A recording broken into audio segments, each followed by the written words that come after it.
We've got season previews, 3 coaches coaching for their reputations, and who are the real surprise teams in the Power 4 conferences. This is That College Football Show. Let's go.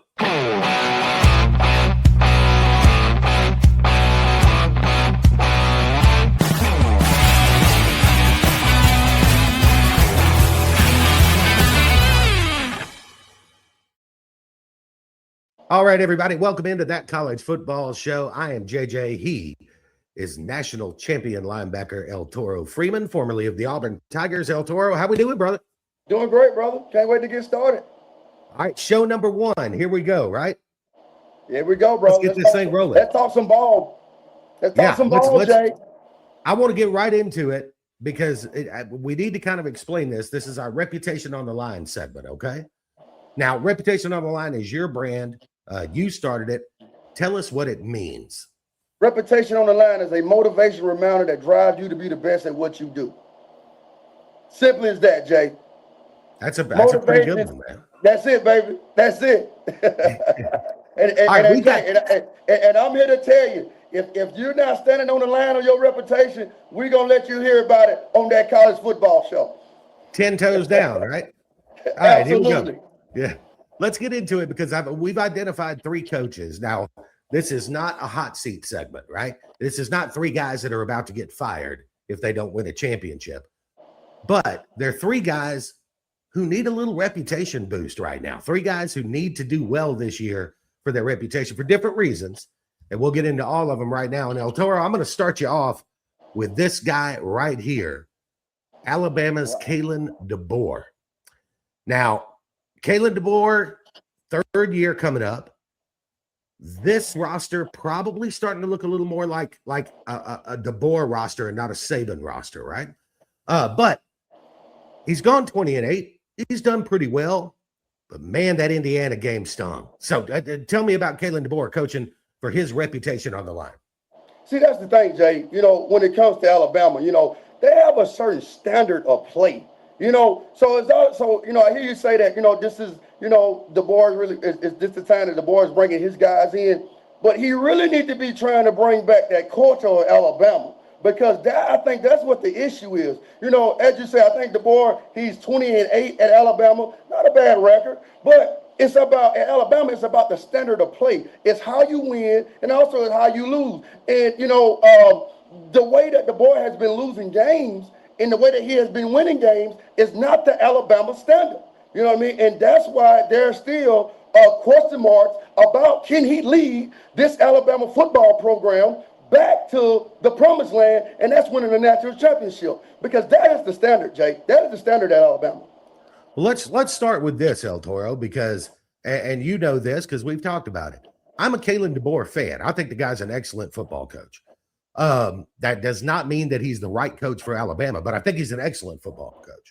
Now, there's 2 reasons for that. In the NIL era, the talent is spread out everywhere. You don't have Nick Saban stacking 3 and 4, 5 stars at every position anymore. Kirby Smart's not doing it anymore either. So there's 2 things you need to be a successful head coach in this era when the talent's spread out. You need to be good in big games. You need to be good in close games because you're going to play a lot of them. Absolutely. So Kalen DeBoer is 20-6 in his career in big games against top 25 opponents. He's 30-9 in his career in 1-score games. So the guy wins big games, the guy wins close games. But here's the problem. You showed up against Florida State in the first game last year, and you let Florida State push you around for 4 quarters. You showed up against Indiana, and look, Indiana was the best team in the country. No shame in losing to Indiana. But you got beat to a pulp. Yeah, you quit in the second half. I think it's the bad losses, the weird losses, Vanderbilt 2 years ago, Oklahoma 2 years ago, and Florida State last year. Other than that, the guy's done pretty well. But, man, you cannot get beat up if you're the head coach at Alabama, and you cannot drop games against people that you're 20-point favorites over. Absolutely, Jay. And see, that's the issue right there, Jay. It's the lack of physicality. It's the lack of the running game. Those are the things that the Alabama football program and fans, they are used to seeing. We're not seeing that, Jay. We're seeing guys getting pushed around. Man, you got former players talking about the current Alabama players on Twitter. Just pointing out, and they point out players from the past, for an example, oh man, that wouldn't have been Rolando McClain right there, or that would have been Mount Cody, right? You know what I mean? So that is a problem. You know what I'm saying, Jay? And let me tell you something. All this NIL and all that stuff, all that is nice, that is great. But I'm going to tell you one thing, Jay. One thing you cannot lose is the standard of play. You cannot lose that. You understand what I'm saying? And that's what the Alabama football program is built off of. Blue collar, hard nose, punch you in the face, hit you in the mouth, bite on the mouthpiece, and let's go to war. That's their mentality, Jay. And let me tell you something, Jay. I had the opportunity to play against Alabama for 3 years. Okay. Yep. And let me tell you something. I'm not scared of a snake. You hear me? I ain't scared of anything. But the respect that I had for that team when I came out that tunnel, man, to see them in that uniform, to see them, Jay, it made me swallow my spit because I knew, Jay, and I looked at my teammates, we look at each other, hey, man, we finna go to war. I don't know how this game gonna end up, but I know one thing, Jay, we're not coming off this field clean. You understand what I'm saying? There's gonna be some paint shedded on our uniform. There's gonna be some blood shedded. It's gonna be an all-out war. I do not see teams fearing Alabama anymore. That is a problem, Jay. That is a problem. Now the question is, this is the question. Okay. Can DeBoer recruit? He's gonna recruit. He's at Alabama. That tradition is never going anywhere. He's going to get the players. Okay. Funding. They have no problem with NIL funds. That's going to be there, Jay. But can you bring back the culture? Can you bring back the physicality, the style of play that the Alabama fans expect every Saturday, Jay? I'm going to say this one thing, and I'm going to turn the mic back over to you, Jay. Let me tell you about wins and losses with Alabama. Alabama fans, I feel, could lose a game 10-9 and be ready to go next day, support one another. Okay, that was a close game. However, but they will be upset if they win a game 41-39. That will be an issue with them, Jay. Because it's not the standard. So the boy right now, everybody, we can talk about his record. He's a good coach. He can coach football. Hell, he got hired at Alabama. You think they're gonna bring in a coach that can't coach? But can you keep that standard of play? That's the question, Jay. That's the question that that I think I have, and also the fans are concerned about, because they're gonna have the players, Jay, but the standard has to come back. The physicality is a must, Jay. You have to run the football. Haven't seen it, Jay. I don't think there's any doubt. 126 in the nation last year. It was one of the worst rushing performances in Alabama history. And we'll see. He made a lot of changes. We're going to do a preview on him later on before the season starts. But he made some changes. We'll see if those work. We'll get more in depth on those at another time. But it's I think a defining season for DeBoer going forward. It's not so much the record, but how they look doing it. Correct. It's going to matter. Correct, all right, I want to get into the second guy because this is an interesting one. Again, this is not a hot seat list, but a coach with his reputation on the line. Let me introduce you to Clemson's Dabo Swinney. Dabo Swinney has not one, two national titles. He's played for what, 4 of them, I guess. Playoff appearances, ACC championships. He's a Hall of Fame coach whenever he hangs it up. He's also only in his mid-50s, and he's like 23-14 in the last 3 years. It's not the Clemson that he built, and he built it. He created it, but it's not the Clemson that he built. His reputation's absolutely on the line. Without a question, Jay. Clemson was a team that, they had brought that same dominance. They were building that same dominance as you see the team that we were just talking about earlier, Alabama. They brought that. But now, we're not seeing that. And I think one of the biggest issues with Clemson is their inconsistency at quarterback play. That is hurt Clemson. Their defense, they've always been solid, always been aggressive. The defense is good. But the inconsistent quarterback play, is a big issue for Dabo, and he has to fix that. And I'm going to tell you this, Jay. He has to embrace the transfer portal, and he has to maximize the NIL money to keep the kids to keep the players happy to be able to compete against the top guys, man. He has to do that.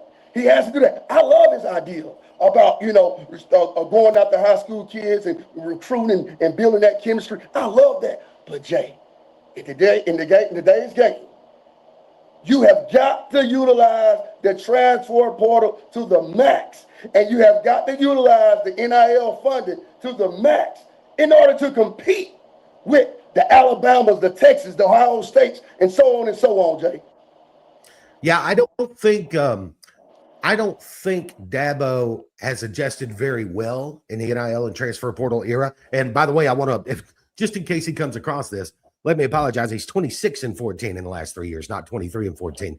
Last year, Dabo's team at Clemson started the season as a national championship contender, returning quarterback. They had 9 players drafted in this year's NFL draft, and they collapsed. I mean, 7-5? They just collapsed. So he brings in Chad Morris, his old offensive coordinator from the glory years. Chad Morris hasn't called plays since 2019, I believe. So it's a little bit risky, but you get Chad Morris back in the fold. I think that's Dabo's play to get his reputation back. I think that's vital. I think that was a vital hire. Reason being, Jay, because Chad has been a part of the Clemson program, and when he was a part of the Clemson program, they had a lot of success. And you know what? And like I told you earlier, one of the main issues with Clemson is the quarterback play, the inconsistent quarterback play. Now with Chad, he recruited Deshaun Watson. He coached Taj Boyd. You know what I mean? And he developed them guys, and they had a lot of success. So I feel, even though he hasn't called plays in 6 years, I feel it was a very important hire because he knows the culture. He knows how to win there. You know what I mean? And most importantly, I feel he knows how to recruit and also develop quarterbacks. And that's one of the main things that Clemson is missing. And so I think that if he can fill that void with their stout defense, you know what I mean? And I think it gives them a good chance, Jay. All right, I want to get to the third guy. This one to me is my number one reputation on the line guy, and I'll explain why, and then I'll turn you loose on him. Steve Sarkisian, head coach at Texas. The Longhorns head coach he's done. Look, Texas had been through the mud when he got there. He's made them relevant again. He's made them competitive at the top of college football again. He's won games. He's recruited at a very high level. But the reputation on Sark right now is, he really can't get over the hump. He can't beat the big boys. When he runs into Kirby, he just gets stomped into the mud. So they have what I think most people will say this year is the best roster top to bottom in college football. You've got Arch Manning, who went to the portal. You got Cam Coleman at wide receiver, Hollywood Smothers at running back, Relique Brown at running back. You paid $2.5 million to get Will Muschamp out of Georgia to bring him to Texas, which I think is much about coaching defense, and Muschamp's a great defensive coordinator. I think it's as much about Muschamp being knowledgeable about Georgia as it is about him being knowledgeable about defense. Because if they're going to get over the hump, they got to get past Georgia, and they haven't been able to do that. Sark needs, I think, to find himself in the national title game. Jay, it's not a thing. It's not a thought. I know he needs to find himself in the national championship game. You know, with everything, with all the resources that he had, the players, the funding, everything. I mean, this team right here, Jay, I mean, they are set to win it all on paper. Okay, and let me tell you something, Jay.